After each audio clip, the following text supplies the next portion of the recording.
Hello. How you doing today? It's another nice sunny day, and it's actually supposed to get in the 40s today, so that's gonna be good. And you know, I think it got to be like 16 yesterday. And speaking of yesterday was my 65th birthday. Yeah, I'm a geezer officially now, right? And does that mean that? And anyhow, here I am, you know, one day after turning 65, thinking about what I got for my birthday.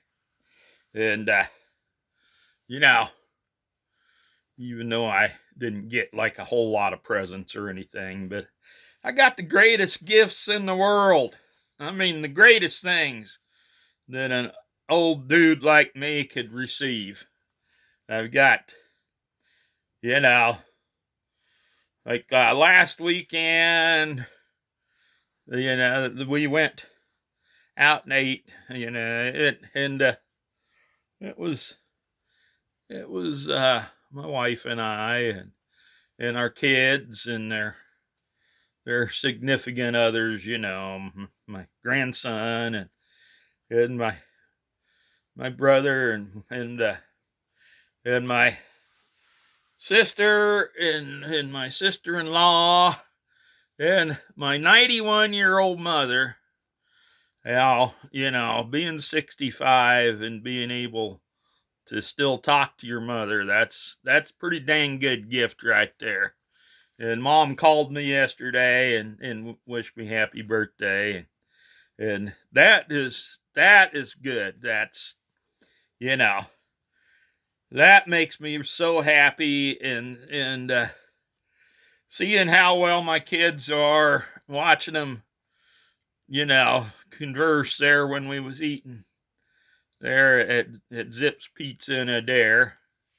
And anyhow, how happy they were all getting along and happy and I got a great family, and and then well yesterday, I was gonna do a morning coffee deal, but because I don't know, it's just something I kind of find fun.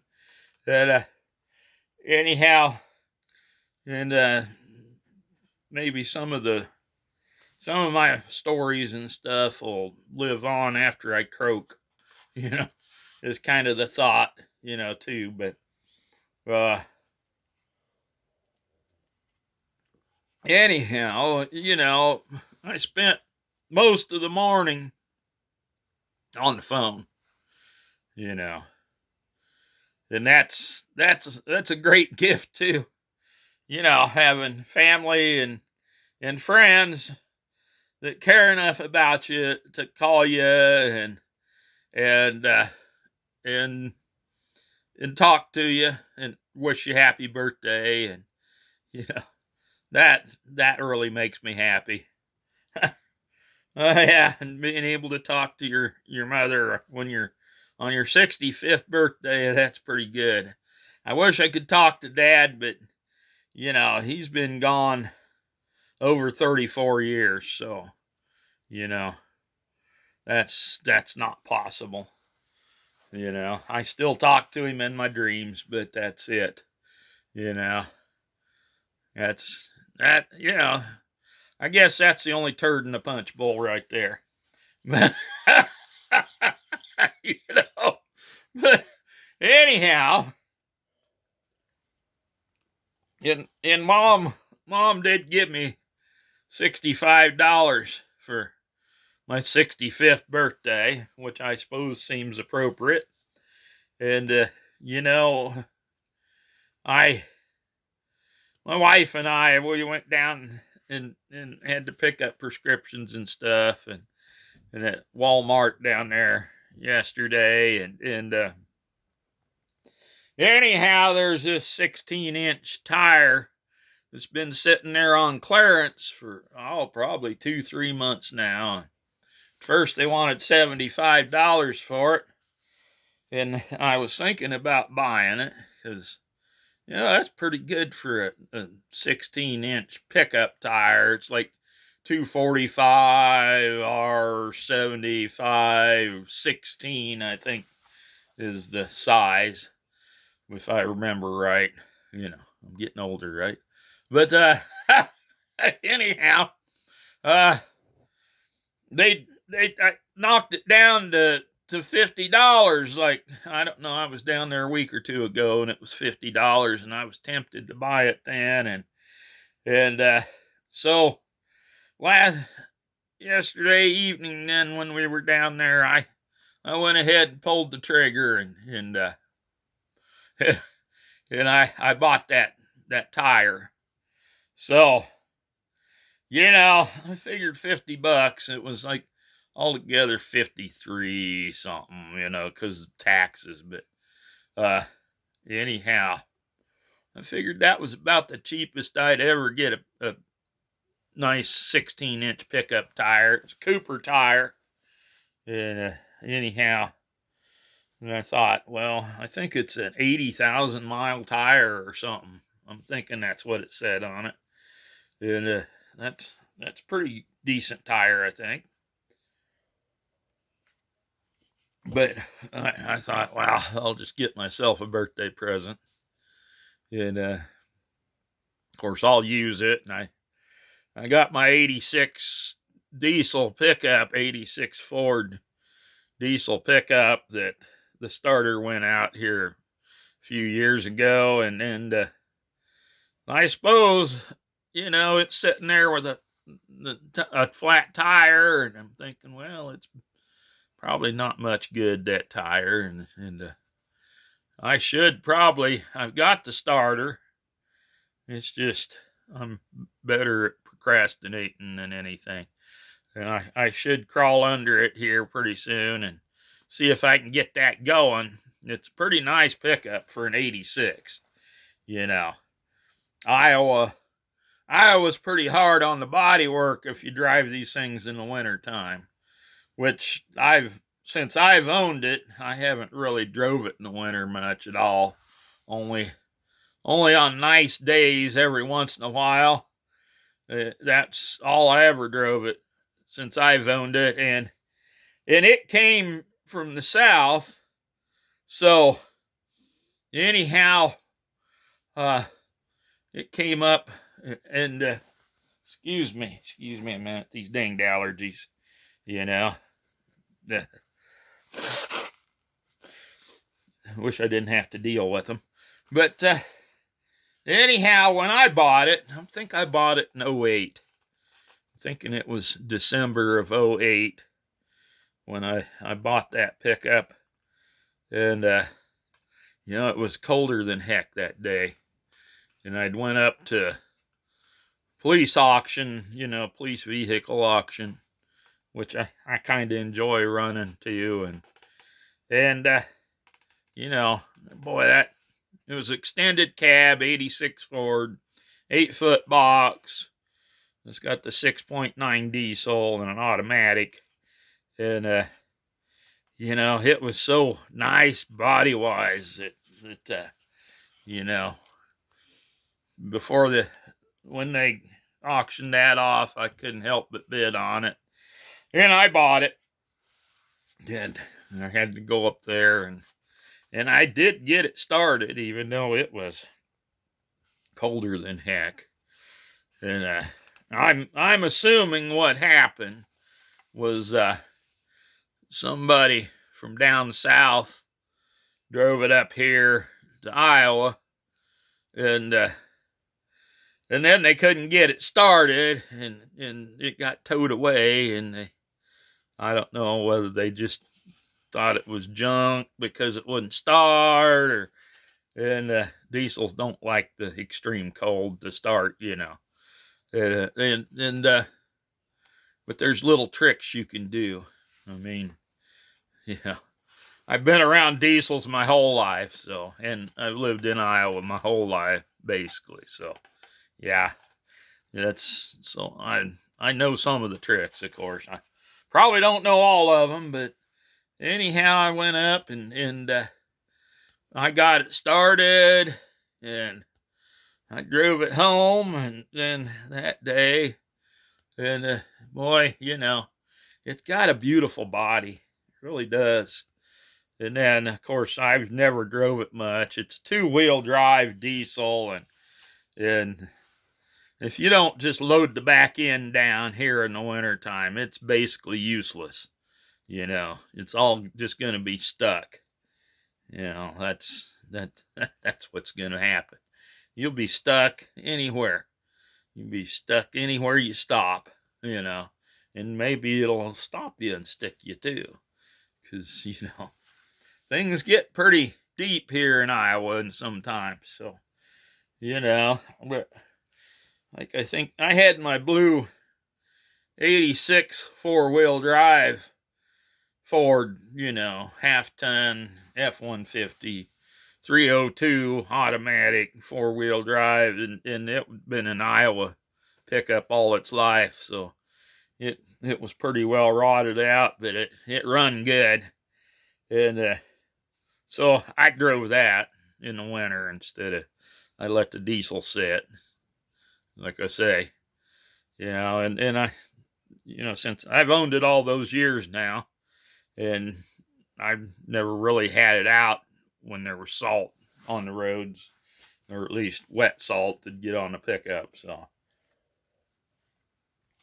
So as far as rust goes, that's one of the better ones you're going to find in Iowa, for an 86, anything pickup, because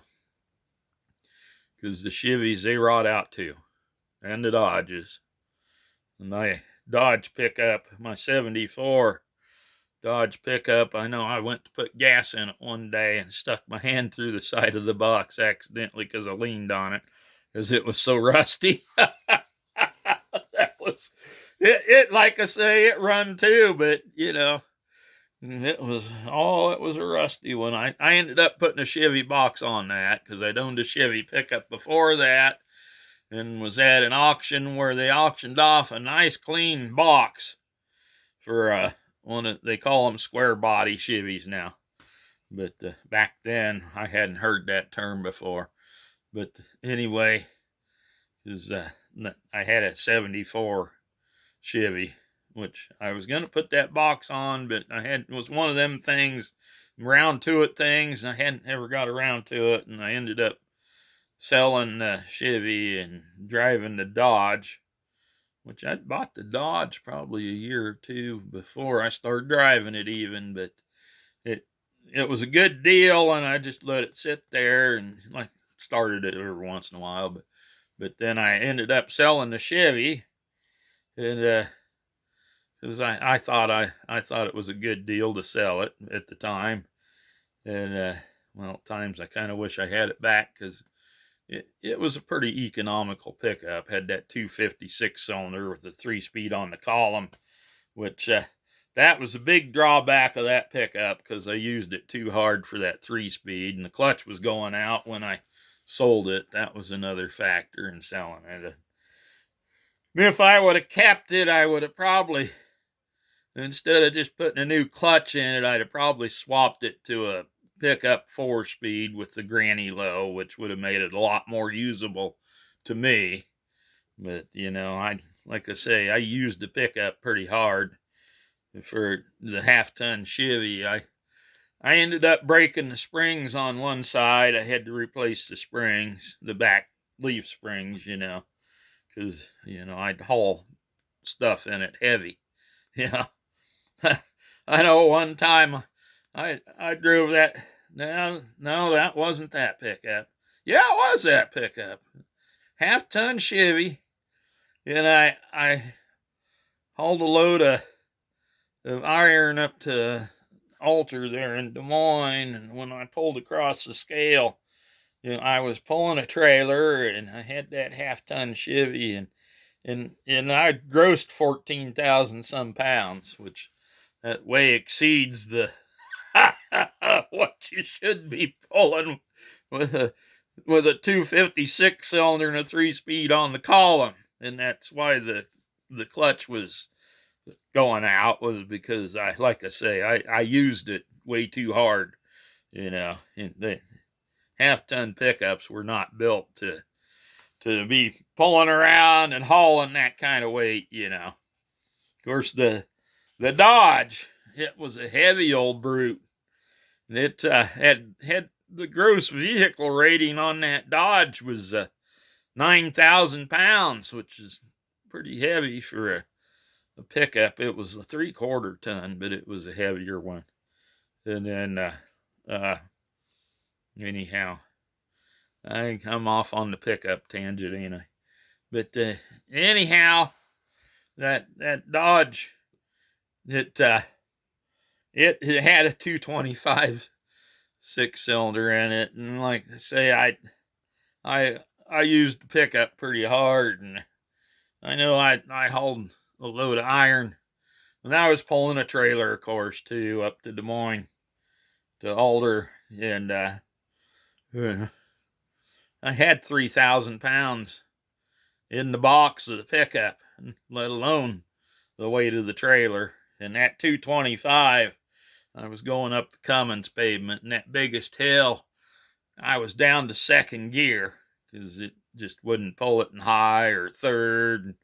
I was down to second, and I was wondering if I was going to have to put it in granny to make it on over that hill with that Dodge. Because that 225, just, they were good engines, but they weren't built to, But since I'd put the Chevy box on it, I always thought that maybe I should put a Ford V8 in it and just make everybody unhappy. I never got around to doing that, but that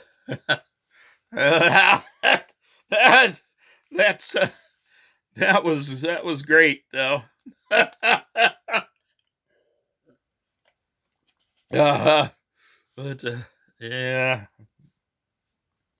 Well, I've still got the Dodge, so maybe I still could do it if I wanted to, but I don't know. There's a lot of other things I should spend time doing, that I need to get around to, or I'll run out of time to do them. That's the way it is. But anyhow, I started out wanting to tell you about my great gifts for my birthday, which is the best thing I could receive is having family and friends. That's, there isn't much better in this world anyway. I'm never going to be a rich man. I'm never going to, but I've got good family and good friends. So that's the best gift in the world. All right. Well, if you've stayed around for all my yammering, I thank you. Thank you for listening. And, I get started talking. I have a hard time stopping, because that's just it. Sometimes I think that's all I'm good for anymore is running my mouth, so. Well, thanks for listening and have a happy one. Bye.